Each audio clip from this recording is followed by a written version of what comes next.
Back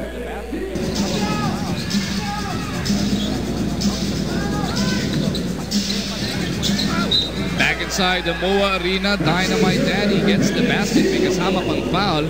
As we welcome you back to this Dunkathon. Ito to, pag si Eman Monfort nag-break away tank dito, ayawan na. Baka atakihin sa puso si Miko Halili. Sigurado, padala kayo ng medics doon sa loob ng prodrome natin doon sa likod. Dynamite Danny picking up his scoring here. Magu, pinag-usapan namin to ni Miko in that last game of Barako Bull. Eman Monfort, if you remember, during the draft, di ba meron tayong mga parang bar, you set the bar kung gano'ng kalakas tumalon, gano'ng katangkad, all the statistics. Eman Monfort could do the most number of push-ups and pull-ups. I wonder if Miko Halili can do that. What? Amongst the panel. Siya taga-bilang. Hindi, malapit na skill naman. Alam naman natin dito kay Miko Halili, yung skipping rope, di ba? Oo nga pala. Di ba pareho kayo? Hindi, mas magalang yung kanya. Mas maganda yung kanya. Gary David lit it up for another 3. Makapagal, hindi makabawi dito sa kabilang dulo.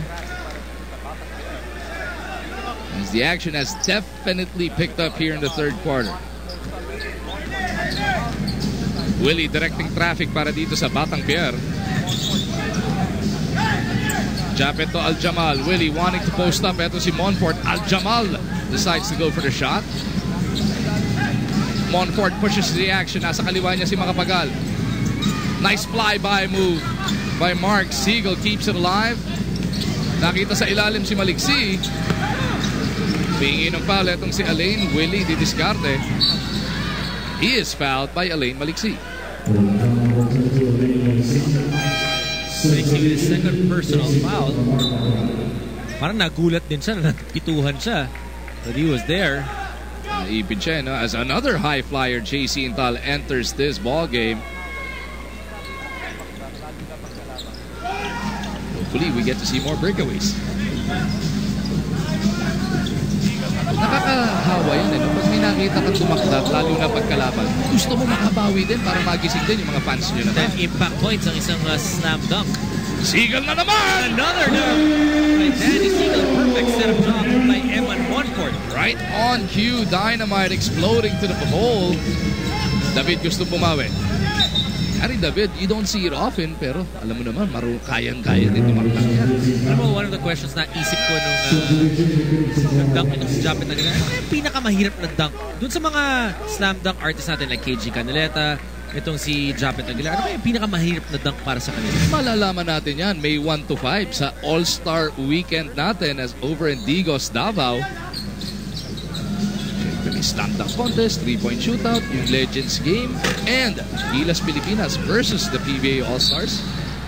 As David, hinablot na lang si Monfort para hindi makatakbo doon. It'll be an interesting All-Star weekend as well. Makikita natin yung Gilas Pilipinas and of course, yung PBA selection. Basta kailangan roommate ko si Miko Halili. Ikaw kay Richard. No comment. Same as last year daw eh. Pwede.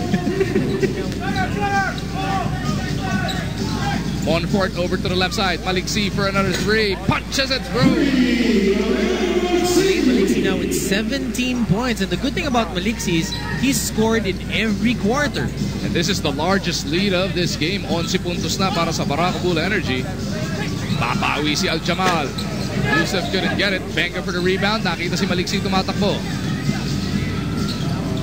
Hesitates on that 3. Takes it to the rack. Talking about being aggressive, itong si Alain Maliksi now with 19 points and 8 rebounds. Solid performance as we head into this next time out.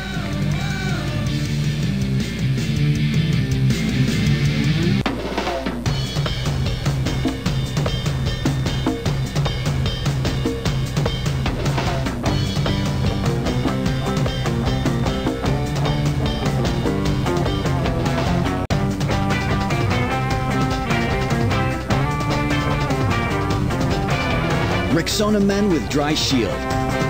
Keeps you free from sweat all day. Make every day count. Do more. Rexona, it won't let you down. Kailangan ng pinturahan uli ang simbahan. Pero Father, Kulang ang budget natin para sa pintura. Tulad ng dati, mag-Coat Saver. Kasing galing ng premium brand, pero di kasing mahal.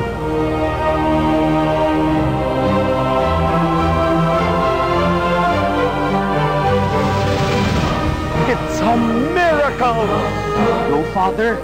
It's Coat Saver. Kasing galing ng premium brand, pero di kasing mahal.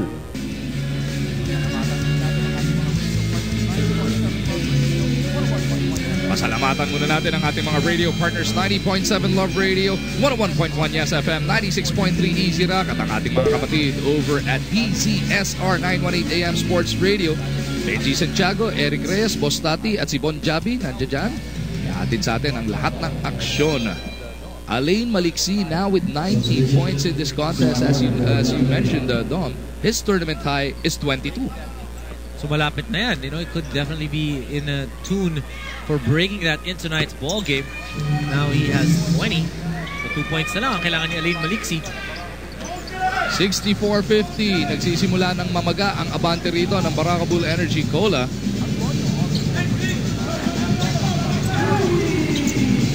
Antonio on the floor for the first time. Hand off papunta kay Gary. In the mid, doing what he does best.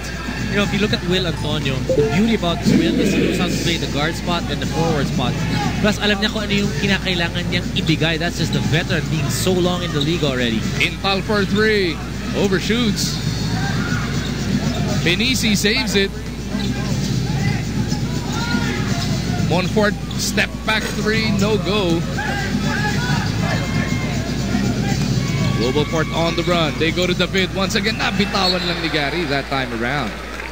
A classic example of making sure that you secure the basketball first before you look at the rim. That time, Gary David slipped through his hands yung pasang yun.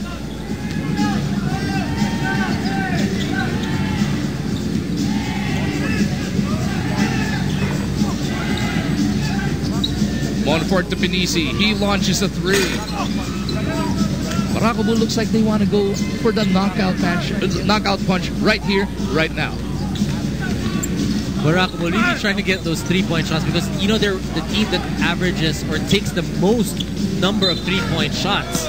The Rocket taking flight will have to earn his 2 points from the line. 2 points in total pa lang para dito. Okay. JC Intalas. Gary David picked up his 4th personal. All of a sudden, during the third quarter, tikit-tikit yung mga slam dunk natin. Then ngayon, parang bumabagal. Guys are getting fouled going to the free throw line. Ayaw na masama sa mga poster. Oo. Masama na kayo. Mahirap yun. Masasama ka sa poster, masasama ka sa top 5 plays. Yo. Nasa YouTube na yan. Patay. Parang yung tape na pinay-play natin sa Active Center, ano? Nung kinalbo ni Kenneth Durante si Richard. For all time, kasama na yun. Miller wanting to attack the defense of Monfort, gets it over to Morgan. Short snaps good for this time. Morgan now with just 4 points. But the good thing about Morgan is he's just trying to play defense, trying to change shots of the opponents. Monfort against Morgan. Ito, hawakan niyo si Halili. Kala ko sasaksak si Monfort eh. Intal with the left hand. Gets it to rattle home.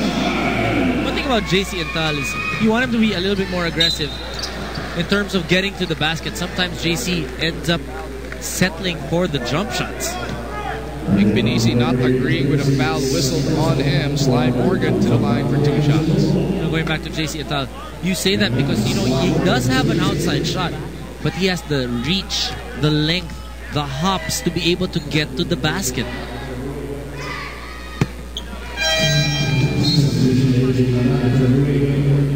Si JC Intal naghahanap pa rin ba siya ng perfect situation for himself? Seems like because he's become a journeyman in his young career.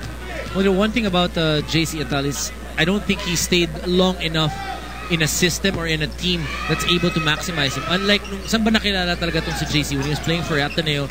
And again, babalik tayo dun sa commitment. You know, a team will have to commit to a JC that he will be part of the roster, he will be part of the main rotation so that he understands ano ba yung kailangan kong gawin. He needs to know his role. Monfort behind the back, all the way to the rack. At parang nakita ko tumalon sa loob ng prod room si Miko Halili. Ramdam na ramdam mo no? Parang may pagka-Highlander doon. 69-56 is the score at the end of the first 36 minutes of action. This third quarter definitely belonged to Alain Maliksi. Two-handed throwdown para sa kanya on the way to 20 points. May 12 minuto pa para madagdagan ang total netong unsung hero. 20-8 so far, 3 of 5 from deep. That has propelled Barako to this 13-point lead.